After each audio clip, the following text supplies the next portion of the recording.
మద్యం కుంభకోణంలో అరెస్ట్ అయినటువంటి చెవిరెడ్డి భాస్కర్ రెడ్డి జడ్జి ముందు కంటతడి పెట్టారని, మద్యం వల్లే నా తండ్రిని నా సోదరుణ్ణి నేను కోల్పోయాను, అటువంటిది నేను మద్యం జోలికి ఎందుకు వెళ్తాను, నేను చేయనటువంటి తప్పుకి ఇప్పుడు శిక్షణ అనుభవిస్తున్నాను అంటూ చెవిరెడ్డి భాస్కర్ రెడ్డి న్యాయమూర్తి ముందు ఆయన కంటతడి పెట్టినట్టుగా కొన్ని వార్తలు వస్తున్న నేపథ్యంలో ఈ అంశం మీద మనం పూర్తి స్థాయిలో విశ్లేషణ చేసుకుందాం. ప్రస్తుతం మనతో పాటున్నారు ప్రముఖ రాజకీయ విశ్లేషకులు కృష్ణకుమారి గారు. మేడంతో మాట్లాడదాం. మేడం నమస్తే. మేడం నమస్తే. చెవిరెడ్డి భాస్కర్ రెడ్డి న్యాయమూర్తి ముందు నేను చేయని తప్పుకి శిక్ష అనుభవిస్తున్నాను ఈ మద్యం కుంభకోణంలో అంటూ కంటతడి పెట్టినట్టుగా కొన్ని వార్తలు వస్తూ ఉన్నాయి. దీన్ని ఎలా చూడాలి అసలు? ఇప్పుడు చెవిరెడ్డి భాస్కర్ రెడ్డి ఏంటి, ధనంజయ రెడ్డి కూడా అదే చెప్తున్నాడు.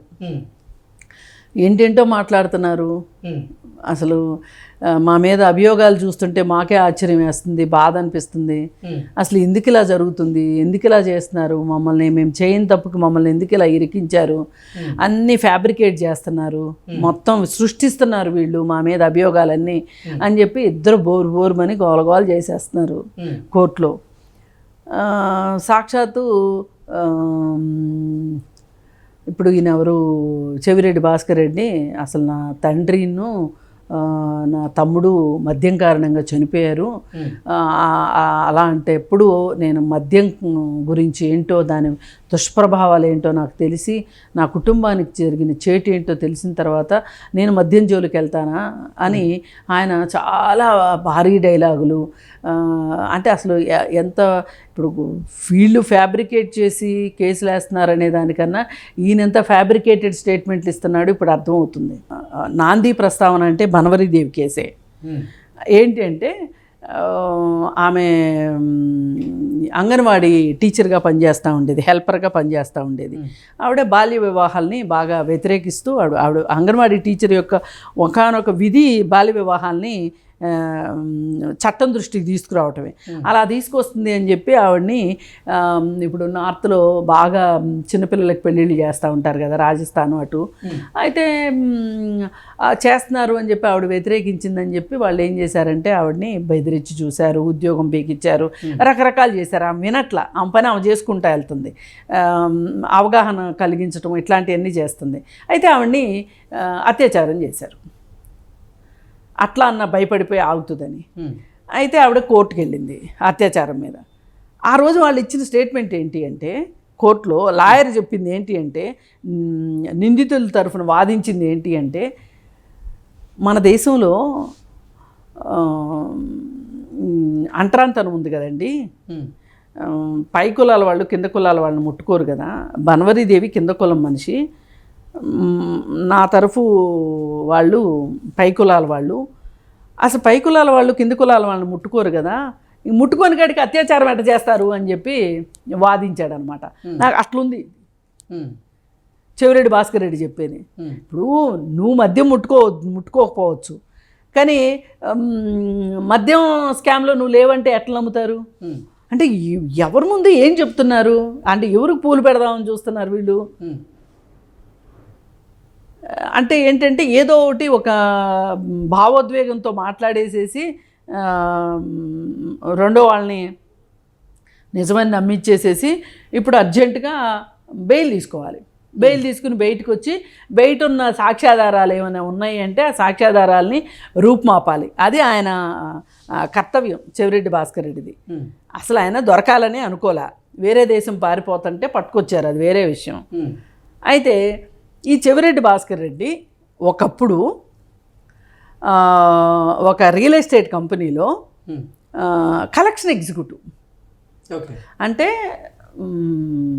ఇన్స్టాల్మెంట్ బేసిస్ మీద ప్లాట్లు కొనుక్కున్న వాళ్ళ ఇళ్ళకి వెళ్ళి ఆ ఇన్స్టాల్మెంట్స్ డబ్బులు కలెక్ట్ చేసే ఉద్యోగం చేశాడు చెవిరెడ్డి భాస్కర్ రెడ్డి. అలాంటి చెవిరెడ్డి భాస్కర్ రెడ్డి ఈవేళ అతని నెట్వర్క్ చూస్తే ఎన్ని కోట్లుందో తెలుస్తుంది. మరి లాటి వ్యాపారాలు ఎన్ని చెయ్యకపోతే ఆయన ఇన్నిసార్లు ఎమ్మెల్యేగా గెలుస్తాడు, మంత్రిగా కూడా చేశాడని ఇంతకుముందు గవర్నమెంట్లో మంత్రిగా కూడా చేశాడు, వైఎస్ఆర్ గవర్నమెంట్లో ఉండగా కూడా ఎమ్మెల్యేగా గెలిచాడు. ఎట్లా చేస్తాడు? అసలు ఈయన కొడుకులు చేస్తున్న వ్యాపారాలు ఏంటి, వాటి డబ్బులు ఎక్కడి నుంచి వస్తున్నాయి? విదేశాలు పారిపోగలిగిన సత్తా ఎక్కడి నుంచి వచ్చింది మీకు? ఏ స్కాము చెయ్యకపోతే మీకు ఎక్కడే అన్ని డబ్బులు ఎక్కడే మీకు అసలు? అందుకని ఏంటి అంటే ఇంకిప్పుడు దొరికితే దొంగ, దొరకకపోతే దొర. ఇన్నాళ్ళు దొరకల, ఇప్పుడు దొరికావు.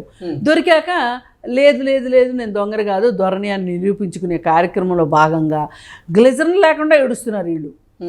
సినిమా యాక్టర్లు కూడా బలాదూరు వీళ్ళ ముందు. వాళ్ళకన్నా గ్లిజరన్ కావాలి, వీళ్ళకి గ్లిజరన్ కూడా పర్లేదు. ఈ విధంగా కంటతడి పెట్టేసేసి ఆ జడ్జీల యొక్క మనసు ద్రవించిపోయేలాగా చేసి ఒక మెలో డ్రామా చేసి బెయిల్ తీసుకోవాలని ప్లాన్ వేస్తున్నారు. ఇంకొక ఆయన ఉన్నాడు ధనుంజయ రెడ్డి గారు.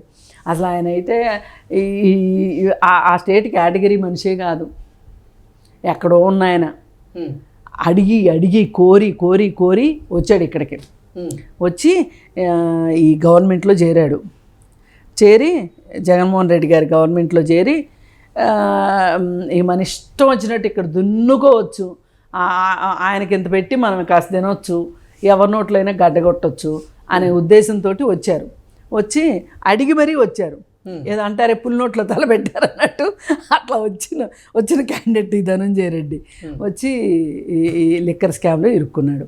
ఇరుక్కుని ఇప్పుడు ఈయన ఏమంటాడు, ఎవరెవరో నా స్నేహితులు, అమాయకులేని స్నేహితులు అందరూ నా బినామీలు అని చెప్పి వీళ్ళు ఫ్యాబ్రికేట్ చేస్తున్నారండి, నాకు ఏ పాపమో తెలియదండి అని చెప్తున్నాడు.